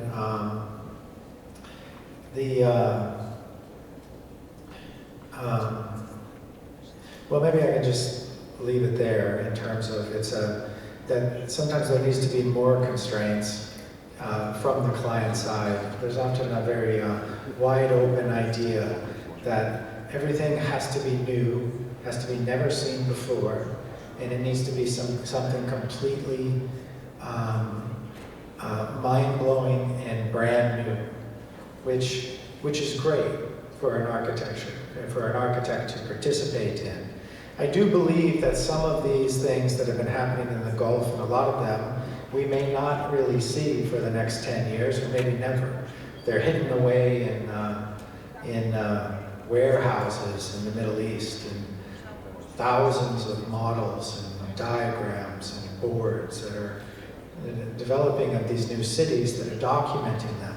If it's ever released, it'll be an incredible resource for urban development in other areas, because there's thousands of engineers and architects designing cities from the ground up, examining every aspect, renaming what a street is. Don't call it a street because it's not a street. What could it be? What is it? Everything is being rethought of from the ground up, and it's an extraordinary experimental laboratory where I do believe if it ever can be released, it'll be something that is a kind of a treasure trove of ideas. I would like to just make one comment based on these other questions, and I think they're related to the question about Sophia and the question about AI, is that really what we need to be seeing is a merging to make something happen. A merging of AI and what could happen here in Sophia. So I think for us to work in environments that are new to us, like right now I'm building a project in the Himalayas, in the northern Himalayas. And what we've had to do is we've had to develop a completely kind of different model from a developer standpoint in terms of developing the project.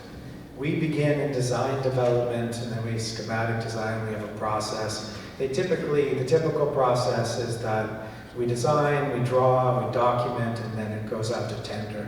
But what needs to happen is that we need to engage with contractors and builders at the very early stage, at concept design. Work with the builders, the contractors, with their skill level, with their craft, with their materials on site, and build mock-ups of complicated features within our buildings and projects, and test them in those locations so we can build the skill up as we go. We're providing this the technology and the ideas and working with AI, but that needs to be integrated in a with the analog at a ground up scale. So there really needs to be a merging of these technologies, both new and old, all together to make this happen. Thank you.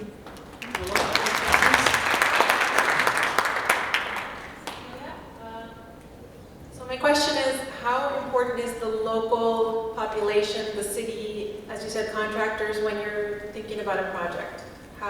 Is it a 50-50 collaboration, or how does that happen?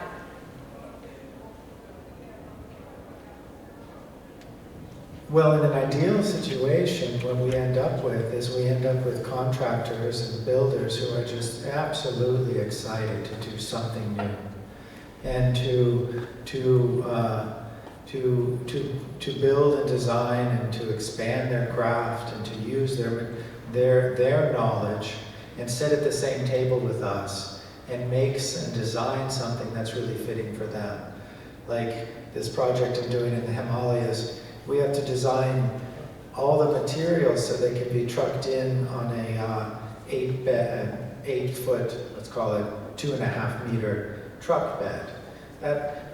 For us, it's this really integrated process where everything has to be checked together. And we find that contractors and builders and craftsmen are just absolutely excited to work with us.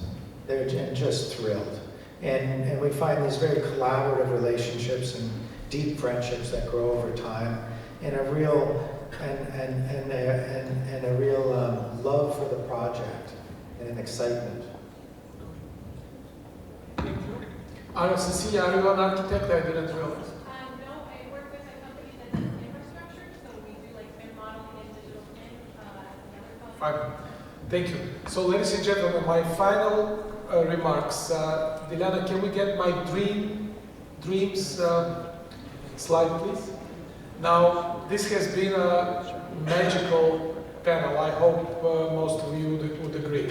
Before we finish, we'll make a compromise. Let's come back at 2:15, and Ivo, please start at 2:15, and that's it. You're the next.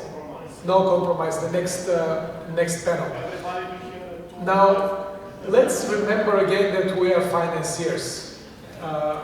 So, many of us also work in the asset management industry. We're nasty investment bankers. We are paid fees. If our clients don't pay us fees, so if you pay peanuts, you get monkeys. So you don't get good service. I genuinely believe, as a professional investor, that the whole community of real estate developers, investors, the public sector, even everybody, should pay higher fees to people like this.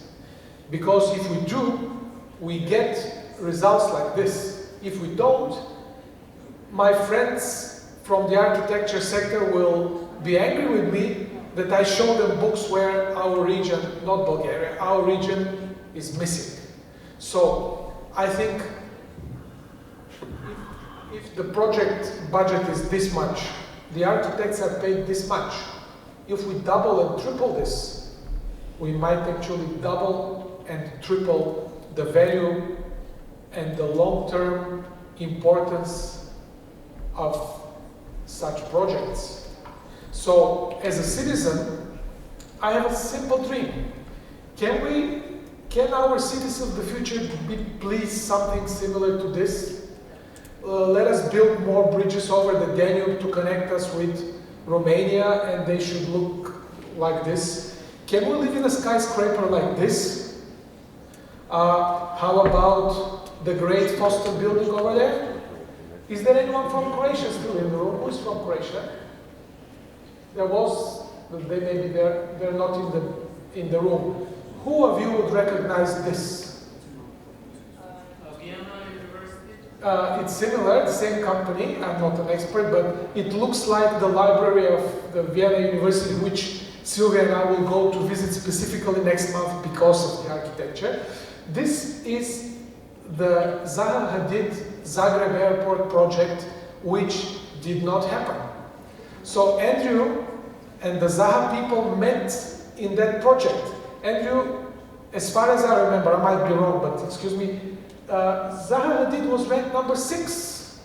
Andrew's company was ranked number 4. And somebody else local, I'm not sure about fees, not sure about anything else, got it. Well, that's fine. It's also a wonderful airport. But anyway, either way, if at least some of the buildings of the future look similar to this, the world would be a much better place. Thank you so much for coming today.